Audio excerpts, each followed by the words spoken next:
10 jogadores que mais valorizaram na temporada lá do canal Eurofoot. Então já deixa o like, comenta, se inscreve e bora lá reagir. Um jogador que pouca gente conhecia antes da última temporada começar era o Ricardo Calafiori. E a ascensão meteórica dele agora no futebol internacional fez com que ele se tornasse o 10º jogador que mais valorizou lá do começo da temporada 23-24 até o momento. Segundo a avaliação lá do Transfer Market, que é o que a gente vai usar aqui desse vídeo inteirinho, beleza? O italiano começou a temporada valendo 4,5 milhões de euros e agora depois da Eurocopa terminou valendo 45 milhões, uma valorização de 40,5 milhões, não é pouca coisa não, né? Mas você sabia que nem sempre ele foi um cara mais desconhecido? Se liga só, o Calafiori começou sua carreira nas categorias de base da Roma, visto como uma promessa, mas inicialmente acabou não despontando por causa de algumas lesões, depois chegou a ser comandado pelo Mourinho, que na época via ele sem experiência suficiente. Aí ele foi emprestado pro Genoa, onde mal jogou, e depois vendido pro Basel. E foi lá na Suíça que ele se consolidou como um zagueiro, já que também pode jogar pela lateral esquerda, né? E aí foi contratado pelo Bolonha do Thiago Motta. E lá, a gente sabe, as estrelas se alinharam. O Thiagão fez um trabalho maravilhoso, com o Bolonha, inclusive, se classificando pra Champions League. Caramba, olha o Bolonha. Com 22 anos e 1,88 m de altura, ele é um defensor versátil, podendo jogar tanto pela zaga como na lateral esquerda, né? Além de bastante moderno, tendo uma ótima saída de bola e ajudando a equipe a construir lá de trás, além de ter esse cabelão, que já remete a alguns italianos do passado, né? Já faz o cara ter a aura que tanto falam hoje em dia, né?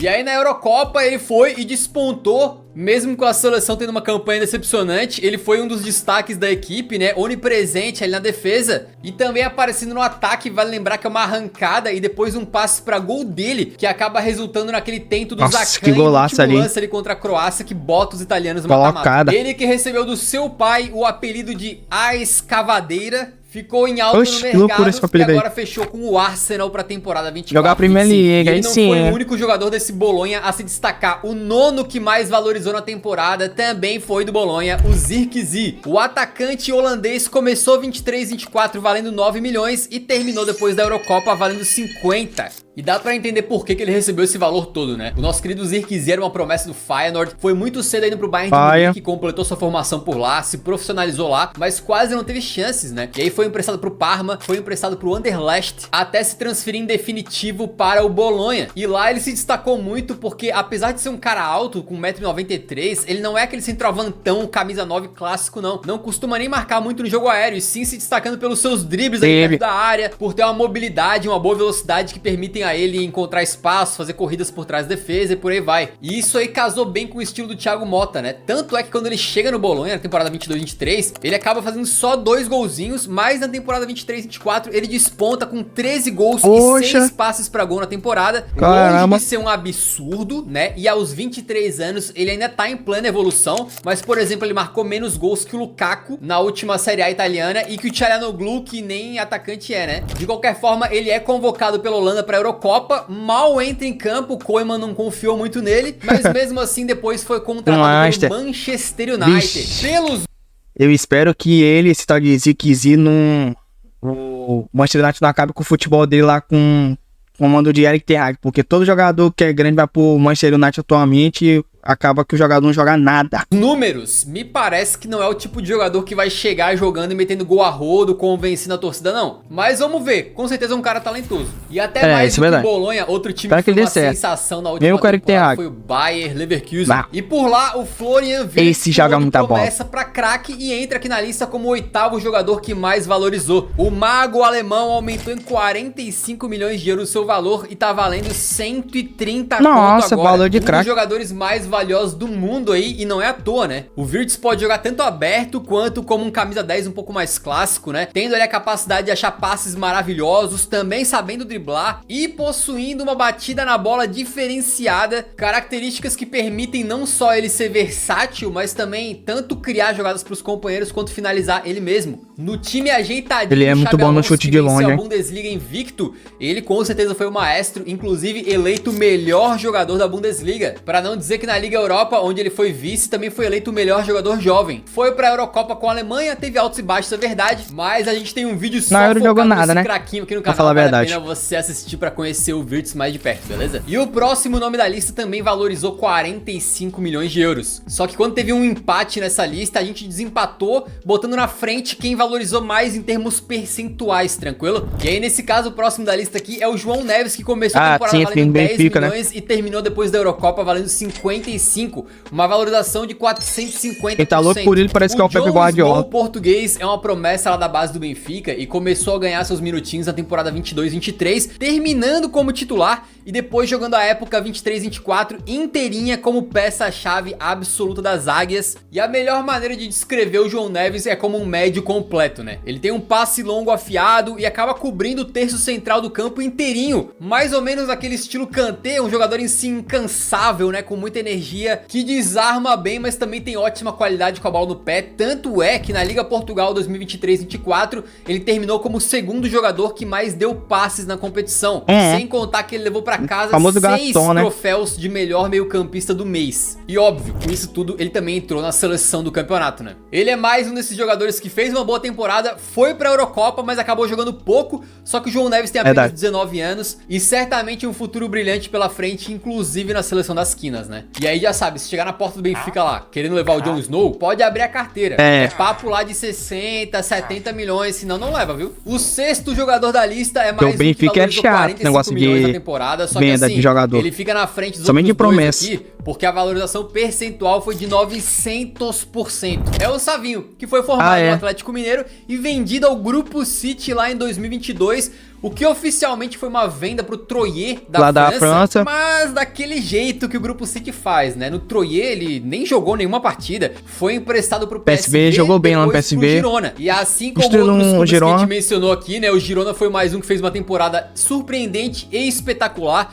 Chegou a liderar a liga por algumas rodadas, ensaiar uma briga pelo título ali, né? E terminou a competição em terceiro lugar, classificando pra Champions pela primeira vez na história. E muito disso por causa das belas atuações do Savinho. Um ponta muito rabisquento ali que meteu 11 gols e 10 passes pra gol na temporada, encantando com uma capacidade de criar chances driblando, né? Chegando a driblar 104 vezes em La Liga. Ninguém driblou mais que ele. Nem o Vini Júnior. Williams, que se destacou e o Vini Júnior também. Então seja pra ir na linha de fundo e fazer um passe perfeito para um companheiro meter o gol, seja para fazer o gol ele mesmo. É um jogador com capacidade de quebrar defesas, né? Muito vertical e não à toa foi convocado para a seleção brasileira agora com 20 anos e depois também vendido, entre aspas, pro Manchester City. E entre aspas, porque é um clube do Grupo City negociando ali com o outro, né? Então era algo que já era previsto. O Troyes lá atrás sequer viu o Savinho chegar perto, né? O meu nome é Pedro Silveira, você está no Eurofute, chegamos no meio da lista e antes da gente falar do quinto lugar, por favor, deixa um like no vídeo que ajuda muito na divulgação, tranquilo? O quinto lugar justamente é o Gyökeres, que é um centroavante daqueles, né? E começou a temporada meio que desconhecido, mas ganhou 52 milhões de euros de valor de mercado, se tornando um dos principais atacantes da temporada europeia, metendo incríveis 43 gols e 15 passes pra gol pelos Leões. Uma marca absurda que fica ainda melhor quando a gente lembra que o Gyökeres estava jogando uma primeira divisão pela primeira vez na vida ali, dele. Né, na exatamente, ele passou pelo Brighton, mas não chegou a nem estrear na Premier League. Depois no Coventry e no St. Pauli ele jogou segunda divisão, né? Então é incrível que ele tenha ido tão bem pelo Sporting logo de cara. E assim, o Gyökeres tem 1,87 m, né? Ele não é um cara baixo, muito longe disso, mas também não é desses zagueiros altos que ficam lá só parados no meio da área, não. Ele faz muito gol de centroavante, né? De empurrar a bola ali na pequena área, digamos, mas também se movimenta muito entre os zagueiros, consegue jogar mais pelas pontas, tem uma velocidade muito boa na hora de correr e de vez em quando até uns dribles saem, então é um centroavante bastante interessante pra ficar de olho. E assim como o Wirtz, a gente tem um vídeo só falando dele pra você saber mais detalhes aí. E por falar de Belly Goal, a medalha de bronze aqui dessa lista fica justamente com o Jude, que cresceu 60 milhões de euros desde o começo da temporada, se tornando o jogador mais valioso do mundo, empatado com Vini, Haaland e Mbappé. E pô, o que eu posso falar do Belly Goal aqui que vocês já não saibam, né? De certa forma ele chega do Borussia Dortmund já como um jogador pronto,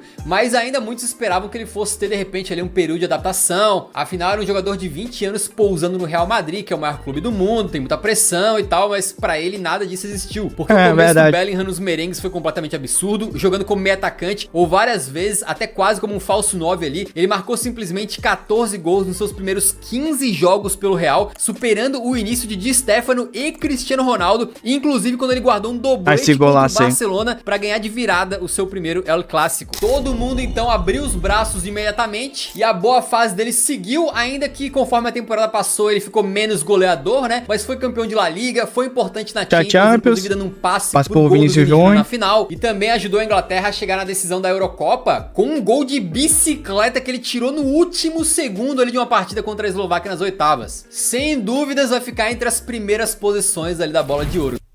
Que eu falei também, ia falar agora. Eu acho também que o Bellingham, se ganhar a bola de ouro, ele ou o Vinícius Júnior, pra mim também tá justo dessa vez, porque o Bellingham pode ganhar essa bola de ouro, porque tá merecido, e o Vinícius Júnior também pela temporada que ele fez também boa, então é isso, né? A quarta posição fica para um moleque que teve um crescimento ainda mais absurdo do que todos esses que eu falei aí, tá? Porque basicamente ele foi, digamos que um jogador de base para titular do seu time e da sua seleção em coisa de 6 meses. É o Kobbie Mainoo. Nossa, né? esse moleque aí é bom. Ele chegou a estrear pelo profissional do Manchester United, joga pra pouco, parece que ele tem 16 anos. 22, 23, mas jogou pouco, depois teve uma lesão que impediu ele de entrar nos gramados aí, né? E foi só lá pela metade, mais ou menos, da temporada 23, 24 que ele começou a ganhar chances no time principal do Manchester United. E pô, cara, rapidinho ele ganhou a titularidade da equipe e não só virou titular, como virou uma peça importante daquele meio campo. Em momentos ele já parecendo um veterano que é contratado pra chegar e resolver os problemas, sacou? Sendo um segundo volante daquela de estar em todas também, sabendo se posicionar pra destruir jogadas, mas também sabendo construir, principalmente mantendo a compostura e tomando boas decisões quando tá sendo apertado, né? Um jogador que tem aquela capacidade de sair da pressão ali e, como se não bastasse, ainda sabe o momento de ir pro ataque e tem estrela. Ele meteu golaço contra o Wolverhampton, decidindo o jogo praticamente no último lance. Meteu golaço contra o Liverpool num clássico. Você bonito contra o Liverpool. Trocou contra o rival Manchester City numa final de Copa da Inglaterra. O que esse guri é bom de bola e tem estrela, não tá escrito. E ele começou a temporada sendo muito desconhecido pra praticamente todo mundo que não seja assim um fã, assim alucinado pelos Red Devils. Tanto é que o valor dele foi de 800 mil euros pra 55 milhões de euros. Um crescimento absurdo que também passa muito pelo desempenho dele na Eurocopa, né? Assim como outros dessa lista, jogou muito bem a temporada, só que por ser jovem foi pra Euro e jogou pouco. Só que a Inglaterra tava com tantos problemas no meio campo que o Southgate tentou encontrar ali a solução e acabou achando, que era uma solução até bem fácil de encontrar. Kobbie Mainoo, que tava no elenco e assim que se tornou titular, ganhou a posição com sobras, fazendo grandes partidas pela Inglaterra, que foi vice-campeã da Euro. E o Mainoo tem 19 anos, ele tem tudo pra ser titular 19, eu falei 16, mas ele é muito novo. Mais de uma década, né? Meio campo ali com Rice, Bellingham e Mainoo, os caras não tão mal. E ó, os ingleses demoraram pra aparecer aqui na lista, mas agora que apareceram já é o terceiro consecutivo, porque o segundo que mais valorizou na temporada. Aí, galera, o Kobbie Mainoo, nesse meio lá do Manchester United, que tá assim, muito bagunçado, muito jogador que é grande, chega lá, não tá jogando nada. Ele é um dos caras que tá jogando muita bola pelo Manchester United, mesmo com essa bagunça toda que o Manchester United tá atualmente. Incrível que pareça, mas o moleque joga muito. Temporada é o Cole Palmer. O gelado é outro que mudou completamente de patamar ao longo de 23, 24, né? Saindo ali de uma promessa do Manchester City, que era reserva, né? Pra um começo de temporada alucinante, onde ele meteu gol na Supercopa da Inglaterra, depois na Supercopa da UEFA, e logo depois foi transferido pro Chelsea. E se no City ele não tinha tantas chances, era um cara da base ganhando alguns minutos, no Chelsea muito rapidamente ele se consolida como titular absoluto. E não só isso, né? Começa a jogar de uma maneira que os Blues era meio que tipo assim, Cole Palmer mais 10. Foram 15 passes pra gol dele na temporada e 25 gols marcados, vários deles de pênalti, é verdade, naquela cobrança gelada que o Palmer dominou, né? E aos 22 aninhos apenas, ele é um jogador versátil que pode atuar tanto como um meio atacante, ele quase um segundo atacante, como mais pela direita como um ponta, que sempre cai pro meio ali e busca chegar perto da área pra finalizar ou deixar um companheiro livre na cara do gol. A temporada absurda dele pelo Chelsea e que também respingou na seleção inglesa, porque ele jogou pouco na Eurocopa, mas quando jogou geralmente teve impacto positivo, pra mim, mesmo com que ele valorizasse 65 milhões de euros, indo muita grana. de promessa no futebol europeu para um dos 25 jogadores mais valiosos do mundo. Agora chegando na medalha de ouro, no topo do pódio, o jogador que mais se valorizou no mundo ao final da temporada 23-24. Só poderia ser ele, Lamine Yamal. Isso porque ele foi de 0 para 120 milhões de euros. 17 anos. Em milhões de euros, ele valorizou quase o dobro do Palmer, que era o segundo colocado. E faz sentido pela temporada dos sonhos que ele teve, só que no começo dela, ele era tão jovenzinho e tinha apenas alguns minutos no profissional do Barça, que ele sequer estava na base de dados do Transfer Market. Ou seja, ele nem era um jogador lá lá que tava sendo avaliado, registrado, né? Tinha um valor, né? Mas ele não quis nem saber e pelo Barça já começou a quebrar recorde atrás de recorde, como sendo o mais jovem do século a começar uma partida de La Liga, a dar um passe pra gol e botar a bola na rede ele mesmo. Também o mais jovem da história a dar uma assistência na Champions, recorde que pertencia ao Bojan, que também era do Barça, né? E mais uma porrada de recordes, todo lugar que o Yamal vai hoje em dia ele quebra o recorde mais jovem a alguma coisa, né? E o mais legal do Yamal é que apesar de ele ter um drible muito bom, ele gosta de chamar os caras pro 1 contra 1 ali, né? Ele também é um passador excelente mesmo sendo muito jovem e já tem até uma jogada característica que é puxada direita pro meio e de canhota meio que dá um cruzamento cavado em direção ao segundo pau, já deu alguns passes pra gol assim. E aí, pô, é verdade que o Barcelona não teve das melhores temporadas, né? E é verdade que os números dele jogou muita bola. São só muito, entre aspas, 7 gols e 7 passes pra gol pelos culés na temporada. O que pra mim jogou muito. Ele é pouco, mas cara, ele fez a temporada inteirinha com 16 anos de idade. 16. Esses números pra um guri de 16 são completamente fora da casinha. Ele fez 17, isso pra não falar do auge dele, que veio justamente no encerramento da temporada. Ele vai pra seleção espanhola, vai jogar a Eurocopa, e lá não só se torna titular da Fúria, como peça-chave da equipe, distribuindo assistência a rodo em amistosos e na Eurocopa, crescendo também como um dos melhores jogadores da Europa. Nossa, o Lamine Yamal encaixou muito bem com o time lá da seleção da Espanha, principalmente ali com os três, tipo ele, o Dani Olmo e o Nico Williams ali na frente, tá doido, foi muito bom ver esses caras jogando, os caras jogaram incrível essa Eurocopa aí de 2024, tá doido. Europa, dando passe pra gol contra a Alemanha, metendo um golaço absurdo contra a França, foi bonito demais. Mais um passe na conquista da taça contra a Inglaterra. Aos 17 anos, o menino foi eleito o melhor jovem da Eurocopa e foi catapultado pra virar um dos principais jogadores do planeta Terra. E assim, com muita lenha pra queimar. Quando começar a Eurocopa de 2028, o Yamal terá 20 anos apenas. É muita doideira. Sempre lembrando que isso aqui não foi opinião nossa, tá? Essa lista a gente pegou diretamente dos nossos colegas lá do Transfer Market. E esses foram os 10 jogadores que mais subiram de valor de acordo com eles, tá? Do comecinho de 23 e 24 até agora, depois da Eurocopa e da Copa América. Se você curtiu o vídeo, deixa o like antes de sair. Ajuda muito o nosso trabalho. Nos vemos no próximo. Então, um grande abraço. Falou! É isso aí, galera. O Lamine Yamal aí, quem diria, né? Depois de muito tempo, finalmente, acho que depois do Messi, assim, um cara que veio da base e tá se transformando num craque mesmo, de verdade, é o Lamine Yamal, o cara que tá se transformando num jogador lendário aí do Barcelona, já tá fazendo tudo aí, quebrando recorde e tudo, um moleque aí jogar muita bola, muita bola. Ele que vai carregar aí o Barcelona futuramente, fazer história com o Barcelona. Mas é isso, galera, o vídeo de hoje. Espero que vocês tenham gostado. Comenta aqui embaixo o que você achou do vídeo. Deixa teu like, se inscreva no canal. Me siga também no Instagram que vai estar aqui embaixo. E aqui embaixo eu vou deixar também o link do vídeo original com a reagem que foi lá do canal Eurofoot. Se você quiser ir lá assistir, deixar o like, se inscrever lá, vai lá ajudar. E é isso, muito obrigado por ter assistido. Valeu, até a próxima. Fui!